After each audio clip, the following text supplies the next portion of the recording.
बहुत स्वागत है आपका। आप देख रहे हैं कच्चा चिट्ठा। आपके साथ हूं मैं लवीना राज। सबसे पहले बात अमेरिका और ईरान की करेंगे। परमाणु कार्यक्रम पर बातचीत के दौरान ही अमेरिका ने ईरान पर बहुत बड़े हमले की तैयारी कर ली है। अमेरिका के 80,000 सैनिक ईरान पर धावा बोलने के लिए पूरी तरह से तैयार नजर आ रहे हैं। पहले ये सैनिक यमन में हूथी के खिलाफ मिलिट्री ऑपरेशन शुरू करने जा रहे हैं। वहीं एटमी डील के दूसरे राउंड शुरू होने से पहले ट्रंप ने ईरान को आखिरी वार्निंग दे दी है और वार्निंग इस बात की है कि ईरान बहुत जल्द ही डील नहीं करे, नहीं तो अमेरिका हमले शुरू कर सकता है।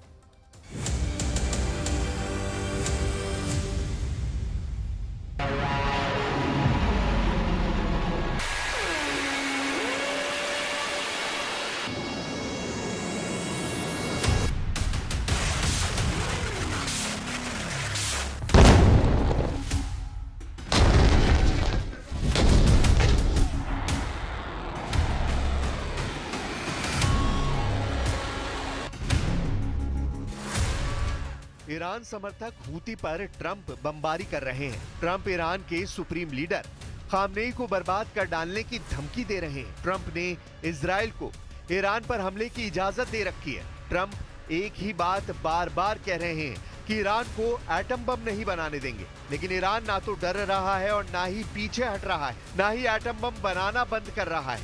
आखिर ईरान किसके दम से ट्रंप से टकराने का जोखिम उठा रहा है? खाड़ी में जारी अमेरिका का बारूदी तहलका ईरान के लिए सिर्फ तमाशा है।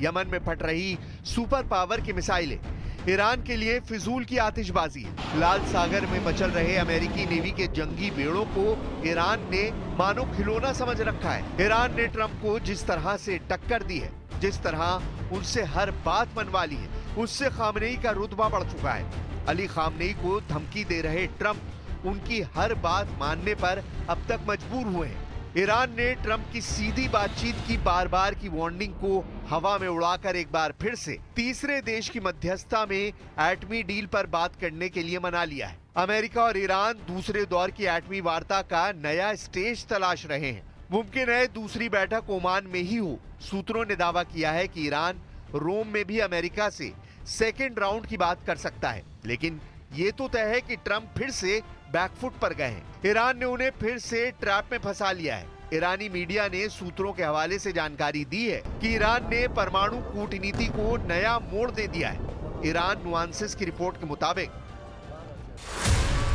ईरान ने ट्रंप से खाड़ी के सभी देशों से परमाणु हथियार खत्म करने की मांग रख दी है। इस मांग के पीछे ईरान का मकसद इजराइल के एटमी प्रोग्राम पर ब्रेक लगाना है। अमेरिका के साथ हुई बैठक में ईरान ने इजराइल के एटम बमों का दांव चला है। उसने ट्रंप के होश उड़ा दिए हैं। पश्चिमी मीडिया के मुताबिक इजराइल के पास फिलहाल 90 एटम बम हो सकते हैं। हालांकि इजराइल इस दावे को ना तो स्वीकार करता है और ना ही से इंकार। ऐसे में इजराइल के पास कितने एटम बम हैं, इसकी सही जानकारी किसी के पास नहीं है, मगर ये बात पक्की है कि इजराइल एटमी पावर है।